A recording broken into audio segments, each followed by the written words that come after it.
Are you interested in a variety of different topics? Do you like to mix up your playlist a bit? Meaning you're not the person who only listens to stories, or business all day long, or health and fitness all day long. Well then, Nothing Off Limits is a podcast for you. This 30 to 45 minute long interview-based show features guests from many different backgrounds, and we talk about things that we all face, like dealing with difficult people, a regular thing in my life, spicing up your sex life, business, career, or money tips, healthy living tips, keeping your pets happy, and a lot more. Listen on your favorite platform or visit nothingofflimits.net. Thanks for listening and enjoy the chat. Hey everybody, welcome to Nothing Off Limits. You're going to be introduced to a different kind of yoga. Yoga as you think you know it will be turned on its side, and I love it. Our guest is Lindsay Istace, the creator of Rage Yoga. Lindsay is a young Canadian entrepreneur and a variety entertainer. Until recently, she's made her living by juggling, eating fire, swallowing swords, and bending herself in half.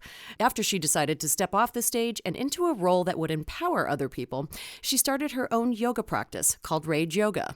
She quotes on her website, "On and off the mat, Rage Yoga is an attitude, centered, confident, and giving zero fucks." And I love all of it. You can find her online at rageyoga.com, facebook.com/Rage Yoga, Twitter at Rage Yoga, Instagram, Rage Yoga. That's a lot of rage, and I love it. Welcome, Lindsay. Oh, thank you for having me. I'm so glad that you're here because I actually found out about you on Facebook from a good friend of mine who is a yoga instructor back east. And I had to reach out to you and have you share with more people about what you're doing. So thank you for coming on here. Absolutely. So before we dive into the details about Rage Yoga, tell me about your personal journey. Tell us what brought you to this place now that you're in, being an entrepreneur and starting this whole venture. Well, it's a little bit of a long story, long and kind of convoluted, but I'll try to keep it as compact and in a nutshell as possible. When I was about 19, I decided that I wanted to become a contortionist. As somebody who was a part-time waitress with dreams about being a full-time variety entertainer, I knew that I needed to expand my horizons and my skill set. So I naturally went to Google and I searched common circus acts. And that ended up bringing me down to contortion. And at 19, I had no idea exactly how hard that was going to be. I just decided I was always wondering how people got into contortionism. Is That it something you just like naturally discover? Not really. Like, a lot of people, like when they're younger, if they're more naturally flexible and they're already in gymnastics or dance, they'll end up kind of going down the contortion route. Right. I just decided to do it when I was 19, which in the world of contortion, like you're already a dinosaur. So How did so you weren't flexible or you weren't doing all the gymnastic stuff. You were just like, I'm going to do that. And then you just started trying it. Well, as a kid, I had 5 years of wrestling and 5 years of cheerleading. Uh, so the cheerleading at least involved a bit more flexibility, but Sure. The splits and the jumping and such. Yeah. Yeah, when I was 19, I had definitely lost a lot of that, and I was just so naive. I was like, "Oh, I'll just stretch every day, and then I'll just get I'll just put my leg behind my head twice." Yeah. And I wasn't good at it right away, which I'm just one of those personality types where if I'm not naturally really good at something, then I have to be really, really good at it. Mm-hmm. I love that. The determination in you is fantastic. So you went and did you take classes or what happened there? Well, I started training on my own for a while, and then I decided that I wanted to learn more and I wanted to develop faster. So I ended up going to the words to the Beijing International Acrobatic School. Oh, wow. And I was there for 3 months, and it was very productive. Were they hardcore about it? Was it like very regimented? Oh, yes. I can only imagine. I mean, when you watch gymnastics and you see the Chinese teams, it's like unreal. Oh, yeah. I can't believe you went to Beijing. Sometimes I can't either, but I totally did that. I love this. You were just like on a mission. You're like, I'm going to be a contortionist and I'm going to China. Yeah. And then I came back from China and I wanted to continue my learning, and I wanted to learn contortion from, I guess, a different viewpoint, like a different way. So rather than going back to Chinese contortion, I tried to see if I could find a Mongolian teacher. And there happens to be a fantastic Mongolian contortionist who trains students out of Las Vegas. And I went and studied with her for about a month, and that was incredible. But between Las Vegas and Beijing, all the things that I was starting to fall in love with contortion were all the things about, finding that centeredness within yourself, finding the ability to slow down and connecting to something higher. And it was funny because when I first started doing contortion, when I was 19, super naive, just typing circus stuff into Google, I thought that yoga was contortion for sissies. Aha. You can't quite go as far as I can, bitches. I thought it was for sissies. And then slowly but surely, all the things that I started to fall in love with, in contortion were actually the things that people really love about yoga. And I kind of ended up going backwards slowly over time. Not that that's like necessarily taking steps backwards, like losing progress. No, but you had to go to the extreme before you could get back to this like middle place, right? Exactly, because that's just apparently who I am. I always have to do it the hard way. Oh, I'm with you on that. I understand that completely. Yeah. So before we even get into rage yoga and what it is, I still want to know a little bit more, like, because in your bio, you're eating fire and swallowing swords and stuff. So this is nothing to ignore. we have to know about that as well. And if that contributed also to the creation of rage yoga. Yes, I think that in certain ways it absolutely did. I got into the entertainment world kind of by accident, and then I just fell in love with it really hard for a long time. And when I got into the entertainment world, it was because I wanted to do something that made me happy, that allowed me to be me, and to kind of inspire other people to do the same. And did it make you happy to put fire down your throat? It's actually a pretty empowering experience. Because I can't even imagine it for a second. Well, burn my face off. I'll totally teach you. Oh, awesome. Awesome. Open invite. So this is great. So let's dive in. Tell us, what is rage yoga exactly? Rage yoga is, I just like to summarize it as it's very much like regular yoga, except for with a lot more swearing. And yeah, our classes here in Calgary are held in a pub. In a pub? Yep. That's great. So with a lot of swearing, and then also since it's in a pub, a lot of alcohol, I imagine. Not necessarily a lot, but it is absolutely an option. I just tell people that I'm not their mom, so they can do what they want because they're adults. That's so great. So who is this meant for? Who are you targeting? Generally, we're targeting people who either have an existing yoga practice, who just want a little bit of a less serious avenue, and the huge pool of people that would love to have a yoga practice but are turned off by the conventional yoga studio culture. I hate to say this, but there's a kind of superiority that goes on, and it can be very intimidating, especially for somebody who's really new to it and maybe doesn't really understand what it's all about. So I love what you're doing. I love who you're targeting. How does the class actually work? Can you walk us through? So the class runs actually surprisingly similar to a typical yoga class. A lot of people read the articles about rage yoga and they have this picture in their head about a bunch of shitheads just getting like super drunk in a basement pub while stretching and making fun of yoga. And I can see why some people are drawing that picture, but that's actually really not it at all. Before class, everybody kind of just grabs their mat, grabs a spot, and maybe does a couple warm-up stretches, maybe talks to their neighbor, gets to know them, or just hangs out with their friends and catch up. And then I will start the class by just kind of playing some metal in the background while everybody's in the mood to get ready. And then I'll greet Who are some of your choices? Ooh, I got a lot of choices. For a long time, I was using some Jurassic Park theme song in our beginning serene moment. Yeah. I also like tracks such as I Love Myself Today by Biff Naked. Nice. Chop Suey by System of a Down. The Final Countdown by Europe. Yeah. Adrenalize Me by In This Moment. That's great. Yeah, I don't know, like a pretty... You should get some Motorhead in there, or, I don't know, some Rainbow. Ooh, that'd be good. I got some Nine Inch Nails right now. Nice. I like that. Tool, Muse, we have all kinds of choices. That's so great. All right, so the music, you put on some music, get people comfortable, they get their space, they talk to each other a little bit, then what? Well, generally, I'll just kind of greet them and tell them what they can expect in the class if there's any new people, because a lot of people do kind of come in, they've read the stories and they have no idea what to expect, so I just kind of like to diffuse some of the nerves. And yeah, then we start with a seated, peaceful, serene moment where I'll start playing, say, right now I'm using the obscure Nine Inch Nails tracks. Before I was using the Jurassic Park theme song to kind of just sit and connect to our breathing. Yeah. Let our thoughts of the day float away. Recognize that is horse shit and just let it go for now. We can come back to the dogma later. And that's kind of how we start off the class. And then we start, when I teach anyway, I like jumping straight into core to kind of get the blood pumping. And then we move through some standing sequences. And our standing sequences are similar to a lot of, your more conventional sequences, but they're a little less linear. I really like to encourage people to like move around and explore, stretch before they, quote unquote, fully express. So you're not just jamming yourself into position. You're actually a chance to move around and feel what everything has to offer. I've been getting really good reviews on that, by the way. That's awesome. Yeah, and the freedom element for sure. Yeah, absolutely. And it's really great because that way people don't always feel like they're doing everything wrong. Right. There's that pressure. Right. Yeah. You're looking at your neighbor out the side of your eye and you're like, oh, ooh. Yeah. So that's great. It's very free. And a lot of the swearing and stuff comes in during that meaty middle part of our practice as well. I like to incorporate that a lot with the breath work. In yoga, you'll do a lot of like deep inhale and like do a sharp exhale kind of thing. Well, sometimes we pair our sharp exhales with fuck words.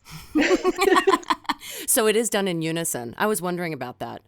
I was wondering if everybody just kind of has if they're doing freedom of movement and kind of getting into it and feeling it, then they can also cuss whenever they want. But it sounds like it's a little more like you kind of guide them to the cussing.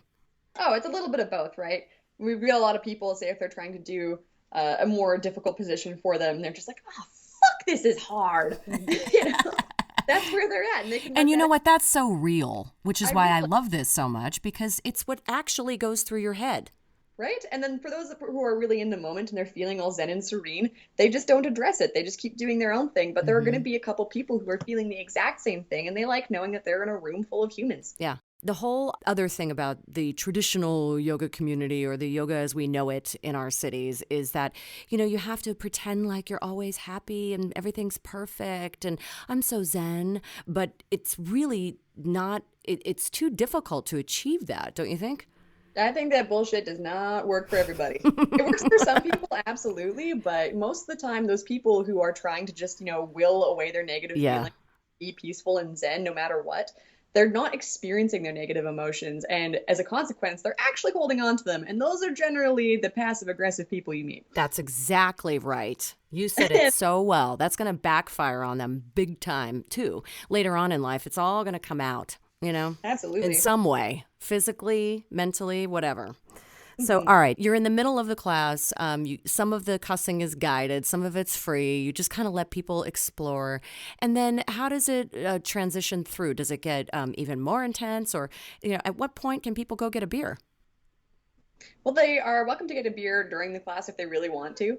A lot of people buy their beer before class and actually just have it by their mat for the practice. Nice.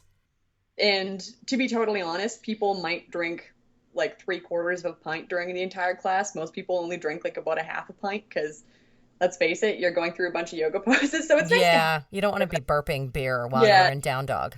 Nobody's slamming those things back. And an unwritten rule of Rage Yoga is absolutely that burps are encouraged. Oh, I love that. All right, so how do you end class? How do you wrap it up? Is there a savasana or any of that, or a meditation? It depends on the class. Sometimes we do have a meditation. My substitute teacher, Taylor, really likes leading Rage Yoga style meditations. So they do have all the benefits of a guided meditation, but a little bit of that extra sass. So it's not like, connect to your heart. Right. It's like, close your eyes, fucker. Yeah. Hey, fuckface, close your eyes. Connect to your breathing. That shit's the good shit. That is so great. And so I imagine that your classes are growing by leaps and bounds because it's so accessible, so real, so authentic. Tell us about how it's expanding for you. Well, the classes here are doing pretty great. We recently had to add a third day because we only had Monday and Wednesdays, and we had a couple of experiences where we actually had to turn people away because we just didn't have room. So we added a third day. That's a good problem to have. Right? There are definitely worse problems. Yeah. Absolutely. Yeah. So tell us more about the results that people get. Like, I'm sure that people come in, they're frustrated, they have this certain personality type. It's like you said, Rage Yoga is an attitude, right? And so tell us about somebody who came to you, was maybe skeptical about it, and then found centeredness like you did through this experience? Well, Rage Yoga is still new, so those stories are definitely still writing themselves. Mm-hmm. January 4th was actually our first live class. It's still in Mm-hmm. its infancy, and it's doing Yeah. pretty well so far, so I just can't wait to see how this explodes. Oh God, it's going to be great. You're going to have a lot of success stories of people who felt accepted, didn't feel self-conscious, all of that. I'm assuming. We're already starting to see some of those. Again, like I said, it's still in its infancy, so those stories are not done. But for example, do you have a lady who comes to our classes whenever she can, and she has tried to go to lots of different yoga practices, and she found that they actually triggered a lot of anxiety in her. So she Mm-hmm. would be going to class and she'd be, just trying to do like a warrior pose, and she would constantly be thinking about how she's obviously doing everything wrong and looking at everybody else and like Yep. wondering why she sucked and everybody else was awesome. And just the entire environment for her was incredibly triggering. Yeah. And she came down to Rage Yoga and was a little bit nervous for the first class, but she realized very quickly that it wasn't a judgmental atmosphere, that it Yeah. was very like welcoming and opening class. And it's been awesome to watch this particular lady bloom. Mm-hmm. Just kind of when she comes in, she is taller, Oh man, that's awesome. even taller. And it's awesome to see her starting to master poses that she used to think wasn't possible, Yeah. uh, Yeah. or were impossible if you want to get good English in there. And the other week, she was just like, "Hey, I couldn't make it to yoga because I had classes that day, and I just couldn't make it out. But I did a really quick like 10-minute stretching yoga thing at home, and the instructor said, all right, now we're just gonna like sit down and just gently we're gonna reach forward and touch our toes. And I kind of just like flopped forward a bit because I knew that I can't touch my toes. I've never been able to touch my toes, and then I realized I was touching my toes. That's awesome. And it was really cool, just to see somebody who lights up like that when they achieve something that they haven't been able to do before. Yeah. And You it's removed a stumbling block for her in her own mind about what she could do exactly, or not do. yeah, You because it's took not just away touching that pressure. your toes. Yeah, it's great because it's not just touching your toes; it's actually just proving to yourself that you can do it, and that is one of those attitudes and one of those benefits that follows you off the mat, right? Mm-hmm. Absolutely. I've had a lot of experiences, taken all kinds of classes in many different cities too. And some of them were so highly structured and it was a ton of pressure. And there were some people who were just so advanced. And yes, it can be very intimidating. And then there are also classes where I got yelled at one time for taking a sip from my water bottle in a class. Was it a Bikram or a hot yoga class? No, it was Iyengar yoga somewhere in San Francisco, and Oh, the instructor was so hardcore. I had my water bottle on my mat, and then I opened it and took a sip at one point, and I got reamed out in front of the entire class. You must not drink water. It is not allowed in this. I was like, all right. I got up and I left. I was out of there, and I was so pissed, and it made me so upset for the rest of the day because I just went there for some peace. So absolutely. after all these experiences, and I have many, many other stories, Rage Yoga, I was like, this is the perfect antidote because I can go and I can be free and I don't have to be under some sort of strict set of rules and all of that. Which actually leads me to asking you, like, what has the response been in the traditional yoga community to your creation of Rage Yoga? Very, very mixed. Mm-hmm. It's actually like I knew it was going to be a mixed bag of responses. However, what I did not expect was for a lot more of the negativity to be coming more from yoga students rather than yoga teachers. Really? Yeah, That is actually, surprising. right? That's what I said. Mm-hmm. It seems to me that a lot of yoga teachers that understand that even if it's not something that they want in their practice or in their lives, they understand that it's getting a lot of people who otherwise wouldn't practice out onto the mat doing something that's good for themselves. You Yes. know, and- Absolutely. yeah, and these are people that even if they don't like stick with rage yoga, they might end up moving on more to traditional yoga because they'll find the benefits in rage yoga and want to seek more traditional roots because of it. Mm-hmm. Mm-hmm. And that's a cool thing. Yep. Yeah. No, it really is. It's a great entree for people who, like I said earlier, are skeptics or who have had bad experiences with those traditional yoga approaches or instructors or other students, right? Absolutely. So what are some of the things that these students are saying? I've been getting a lot of it's not real yoga. And granted, yes, if you're thinking about it as Eastern yoga, Rage yoga is absolutely not Eastern yoga. But as far as Western yoga goes, we're still practicing breath control and mindfulness. We're still getting in touch with our minds and our bodies and building that mind-body connection on our mats. So yes, it is still Western yoga. Definitely. Yeah. It sounds like it is to me. The only element that's different is that, well, there are two things to me, and you can tell me if I'm wrong, is that it's not perfectly structured in a sequence, right? And you allow people to express what they're actually feeling. And if that means fuck, that's okay. Absolutely. I think that a lot of the controversy comes from people, first of all, they totally misread what's going on with the booze situation. Just because it's at a bar does not mean people are lining up pints or like taking 5 shots and then doing some yoga. Yeah. It just means that it's an option that actually makes a lot of people more comfortable. Yeah. And also, it seems like a great location because then when you're done, you've had this community, like this social experience. You all feel a little bit better, and then you can go have a drink together. Yeah, which is what most people do after they have yoga anyway. Yeah, it's You really know? great to watch this like small community start to grow.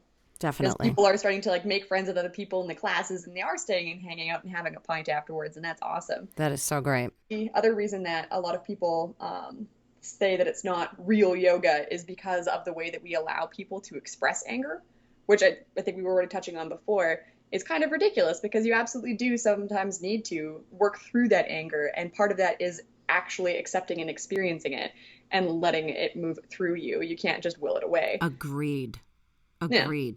And what I don't understand is how, people get mad. I'm a very expressive person, and people know how I feel. I wear my emotions on my sleeve. I don't try to hide anything.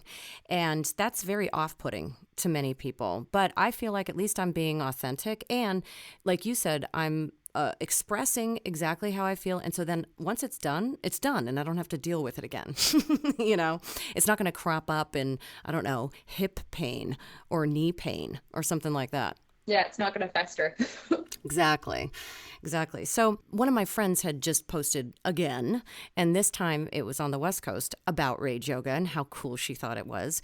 And then a whole slew of people started commenting underneath and saying, oh my gosh, this is so great. When's it coming to LA? So I have to have you share with everyone what your plans are to expand Rage Yoga. Well, obviously world domination, but we have to start. What would your Mongolian contortionist teacher think about this?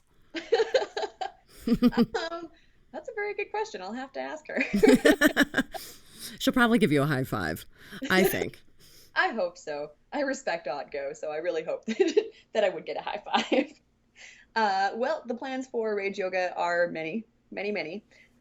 We are launching online classes very, very soon. I'm going to be doing a semi-private launch for 2 different 6-week online courses very soon here, and they're going to be launching publicly in July. Great. And we're planning to do a tour in August through Canada. I want to ideally hit up everything from Toronto to Vancouver. Wow. That'd be really cool. That's a lot of traveling. Right. A lot of cussing.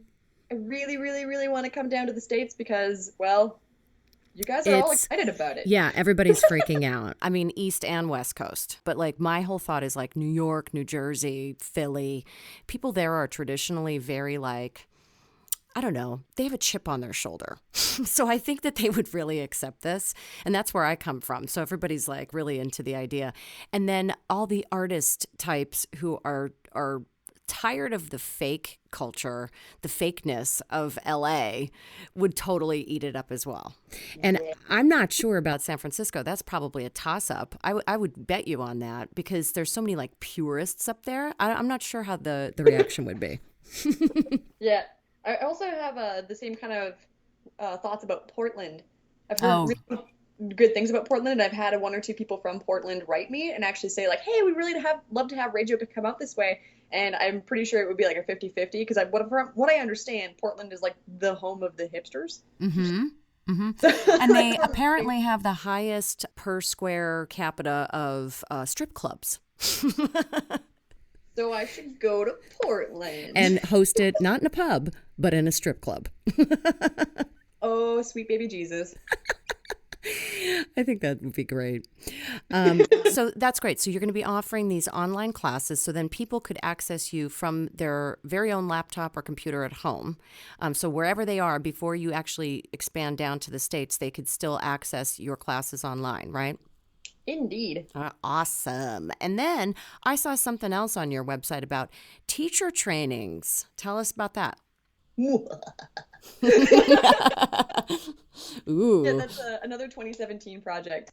I'm very, very excited about that one. I've been getting people requesting from all over the world. I'm talking not just the States, not just Canada, like Germany, UK, and Iceland. Wow. Right? A lot of people really want to learn how to teach this style, and I would love for that to happen. So unfortunately, right now, it's just not in a place to do it. There's just so much going on. Like I said, Rage Yoga is in its infancy, so we're you just got a lot of success with a Kickstarter campaign, right? Absolutely. That's why the online classes are coming out soon. That's so great. Tell us about your Kickstarter success so you can inspire others who have Kickstarters out there. Well, the Kickstarter, we only really needed about $2,000 in order to make the online classes happen, which is, pretty low. I pretty much just needed a new computer. And then we ended up getting just under 8,000, I think. So it's like 300 and something % funded, which I would totally count as a win. Heck yeah. Yeah. You should get one of those little trophies. You know how you get those little rewards? Oh, I used to carry tiny, tiny little plastic trophies and medals in my backpack just so I could validate strangers. Are you serious? You will be surprised how much a tiny little piece of plastic can make someone's day. Do you use those in your classes? That's great. Ooh, no, you should I haven't bring yet. your trophies to Rage Yoga, and then when a student is when they successfully get through class and that while they're taking a sip of their victory beer, give them a little trophy. Trophies for everyone. Trophies all around. Yes. Well, this is such good stuff, and I would love to have you come back again to tell us how things are going, which cities you're now being offered in, when you're going to be offering these trainings, because I know a lot of people who teach yoga and who are interested in learning your approach to yoga, and so I really, really believe in it, and I think it's going to completely take over the world, like you said. Thank you. I would love to come back. Great. Everybody out there listening, if you haven't already, which I'm sure you have, please go to rageyoga.com, connect with Lindsay on Twitter at Rage Yoga, Instagram Rage Yoga, and of course on Facebook, facebook.com/Rage Yoga. Lindsay, you're awesome, and thank you for sharing this with us today. Not a problem. Thanks for having me. P.S. You're awesome too. I get a trophy. Burn. Nothing Off Limits is independently produced, and your donation is welcome to support the time and heart that it took to create this content. Visit paypal.me/nothingofflimits and please subscribe, follow, like, share it with your friends, and hope you enjoy the next one.